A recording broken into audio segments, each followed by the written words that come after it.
Okay, in this recording, I'm going to read aloud the story that you will need to read yourself for this week's assignment, Lions, Bernardo Fernandez, translated by Christopher N. Brown.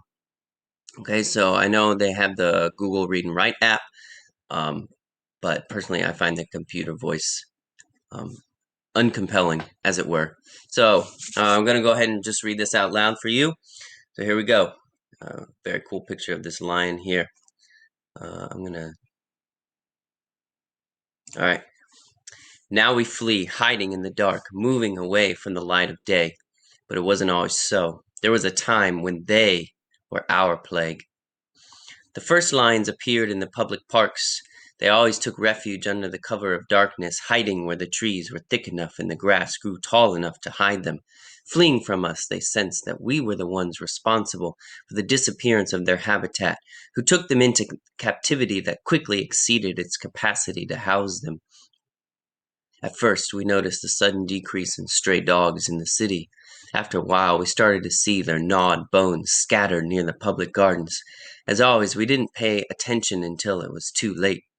If they had been an endangered species like gorillas, the panda bear, or manatees, surely our zoos would have fought to have examples in their cages. But they had an overpopulation of lions, and so they started throwing them out in the street. The process went like this. In all the city zoos, they gave the order to eliminate the excess lions, arguing that it's better to maintain fewer examples of a species so well known and of such little interest to visitors. There were dozens of cats sacrificed in order to keep budgets within reasonable limits. That measure was quickly abandoned given the difficulty of eliminating a predator of such dimensions.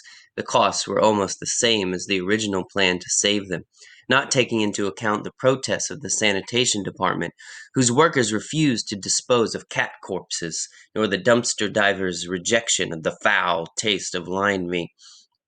But the orders were ignored, without discussion. So that was how the first lions ended up with their claws in the streets, clandestinely removed in the middle of the night near the public parks where at least they could leave their feces without being too obvious. It's impossible to know precisely how many were left to their fate in this manner. The archives that contained the official numbers were destroyed when the political scandal broke, but the most conservative numbers estimate that there couldn't have been as many as the sensationalist media wanted us to believe. The real problem is the high fertility rate of lions. A macho adult male has the ability to copulate up to 5 times in a single day. More than one was likely to be a success, this without considering the absence of natural predators. Although we ignored the parks where the early ones were released, now we know that at night they were emigrating to every green zone they could find, occupying all the available space, bit by bit. The morning joggers, unemployed old people, children, young couples, and drug dealers who populated the public gardens at all hours were observed by attentive amber eyes whose owners hid under the shade of the trees. The lions changed their habits, turning themselves into nocturnal beings. Dogs and rats were the principal component of their new diet, food that, although modest, was never in short supply. If it hadn't been for their showy dispositions, no one would have noticed anything unusual until the famous incident of the lovers. An anonymous couple went into one of the biggest parks of the city looking for a cheaper intimacy among the trees than they could find in the hotels of the boulevard. They say they were so wrapped up in their making out that they didn't notice the policeman who snuck up on them quietly, trying to surprise them. The lawman's success was thwarted by an 800-pound lioness who, stepping out of the shadows, charged before he could blow his whistle. Terrified, the lovers fled, half naked.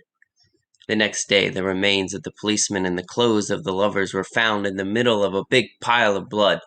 The forensic investigators appeared at the scene of the crime and determined without a doubt that they were dealing with a common workplace accident. 2 days later, in another park, a drunken man woke up torn to pieces, and the next day a retired postal worker was mutilated. He lost his legs while taking a little nap.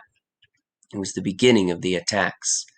And so, perhaps urged on by the official indifference, the lions left their refuges to cynically strut their manes down our street.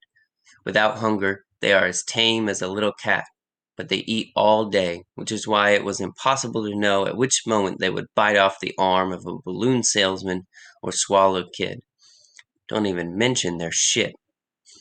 We tried to complain to organize neighborhood committees that demanded the immediate elimination of the cats, but we only found deaf ears with the authorities, who felt that the more practical and economical solution was to avoid the public parks and cross the street if you saw yourself coming across a lion. The media aired the news about the lions when it was of interest, but the World Cup and the minor triumphs of the national team sent the lions into media silence, and they would have been permanently forgotten if it hadn't been for the time during the tumultuous celebrations over a tie with the Bolivian national team when a horde of lions attacked the fans at the Angel of Independence. They didn't wait for the statements of the government and the opposition, nor the television debates and the newspaper editorials. In the middle of it all, the lions were settling into their new habitat. Soon they began to move into the big boulevards.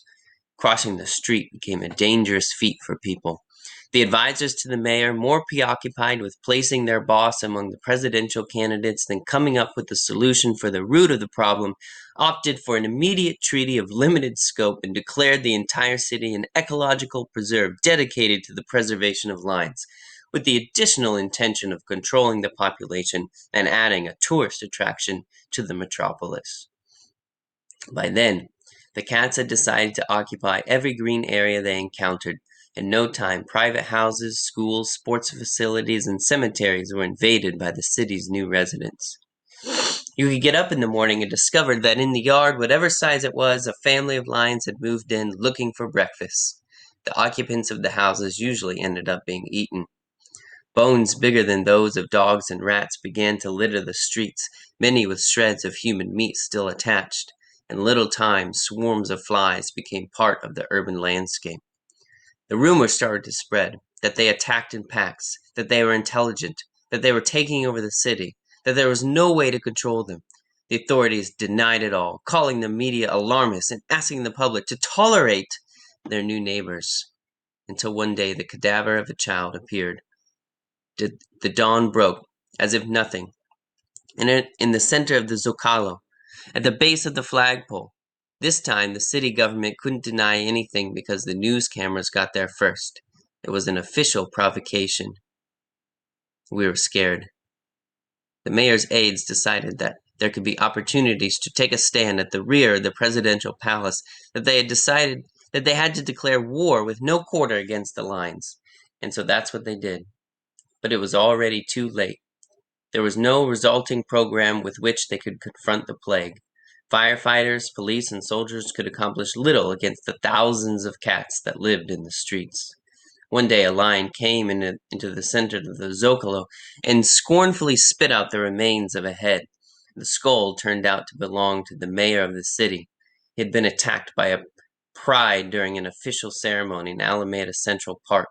The lions had been careful to leave it barely recognizable. Just enough. And then the lion roared, as if proclaiming victory.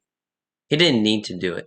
By then they were already the landlords of the streets, of the parks, of the gardens, of everything. Every day there are more of them and fewer of us. We have to take refuge in the shadows while they sleep, now that they have gone back to being active during the day. We hide in the shadows, looking to steal some of the scraps to eat. Sometimes the lions organize hunting parties to eliminate us. Their nose guides them to our refuges. Sometimes we manage to evade them, but not always. But where they hunt one man, another one turns up. Once they trap one, another one appears. We have decided to retake our city, even though we don't know how. Now we are the plague.